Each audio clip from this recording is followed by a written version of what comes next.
Hey guys, it's Rachel. Thank you so much for joining our group. We're really excited to have you. I'm going to take a moment right now and talk about the things that you should actually remove from your kitchen in order to do your 7 days of clean eating. So some of this will seem easy. You'll be like, oh, I'm already doing that, no problem. Some of this you're going to say, oh, how am I supposed to live without that? So just realize that these are just recommendations. I'm not forcing you to move anything out. Be sensible, don't waste food. If you want to just stick it in the cupboard for the week and let the rest of your family eat it, that's fine as well. But these are some guidelines for things that do not fit into the category for clean eating. So just to kind of give you a heads up, clean eating is anything where you're eating food that is as close to the natural state as possible.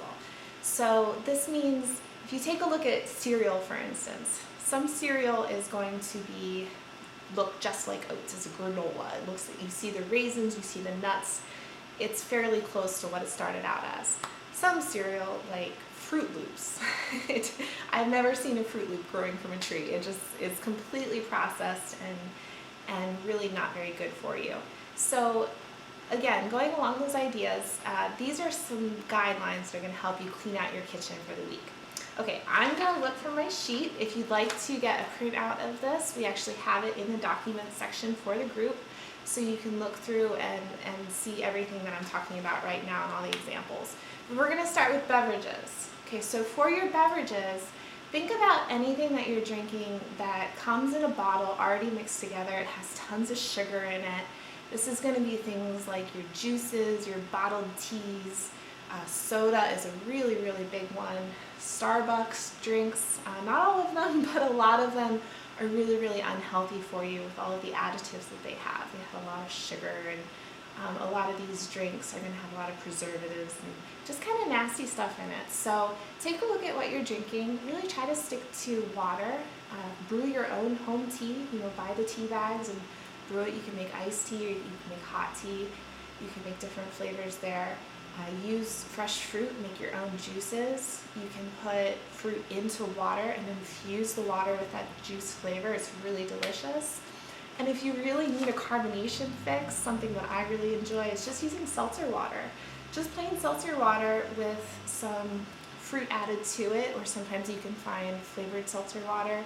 As long as it's just seltzer water and natural flavorings and not a bunch of sugar, you're good to go with that. So there's your beverages.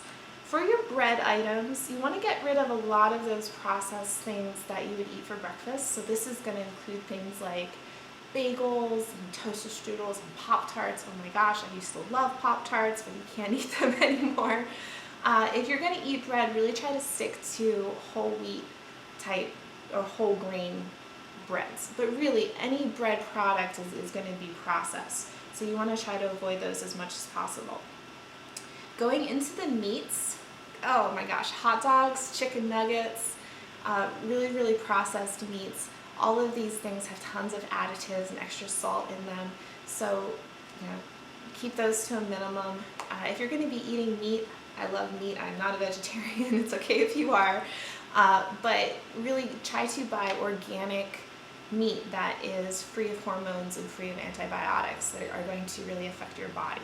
So that would be our recommendation. When I go to the grocery store, there's now this whole section where I can see all of that food is natural, it's organic. I just go right to that section and I just ignore all the rest of the meats, and I really feel like I'm making a good investment in my body with meat. Along with that, snacks. This is another tough one for a lot of people. Things like chips and pretzels and Doritos. What else do I have on this list? Candy, sugary things. It's all processed. There's nowhere that you can go out and just find a pretzel hanging from a tree. So it's very processed food. For this week, try to stick to snacks that are things like nuts or carrot sticks with hummus. I make my own hummus using chickpeas. It's delicious. It's so much easier than I thought it would be. All you need is a food processor and some garlic, and you're good to go with the hummus. So we're going to share more ideas for foods, but for now, clear out those snack items, anything that's processed in there. condiments, the really big one with condiments is going to be salad dressing. If you make a beautiful healthy salad, it's got all sorts of vegetables on it, and then you just take your ranch dressing and all over the top, you just ruin that salad. You just added a ton of unnecessary calories that really, they're just not good for you, all the stuff that's in the salad dressing. So I'd like to introduce the idea of making your own salad dressing. Again, we'll share some recipes. Just to give you an example, when I make a salad, all I do is I get out my red wine vinegar, I get out my balsamic vinegar, sorry, and then I get out some garlic and usually some oregano, kind of put that on and I'm good to go. It tastes really, really good. So your flavors may vary. There's different recipes that you can add, including some mustards to make kind of a little spicy tangy thing going on. You can add some fruit to that as well. But think about maybe making your own salad dressings because it would be a lot healthier. Next on the list, dairy. This goes along with the meat. Again, a lot of dairy products have added hormones and antibiotics to them that are really not healthy. So again, with your dairy, try to pick things that are organic. That it's really, with meat and dairy, those are the two areas that I feel it's really a wise investment to spend a little bit more money on getting organic products. If you're looking at yogurt, get just plain old Greek or just plain vanilla or plain yogurt, no vanilla or anything. You can add a little bit of honey to the yogurt and then just a little splash of your own vanilla extract, and you've got a delicious vanilla yogurt that doesn't have all of the calories that the store-made yogurt has in it. So it's a very good option. Looking into your pantry, this is going to be things like your white pastas, your white rice, anything. I used to love Velveeta shells and cheese. I would make Velveeta with broccoli and chicken and I would call it dinner. It was awesome. But as I learn more about clean eating, I see that that's really not a healthy way to eat. So get rid of all of those kind of packaged food items, your hamburger helper, your things where you just need to slit that package and pour it in, add some water and you're good to go. Start looking at foods where you're actually chopping up the vegetables and you're starting from scratch. Those are really the best ways to eat. And then finally, last, look out for health foods that are disguised as health foods. And what I mean by that is a lot of times at the grocery store, you go into the center of the grocery aisle and it's going to have all sorts of things that say sugar-free cookies or gluten-free brownies or organic chips. All of these things sound healthy, but they're still processed food.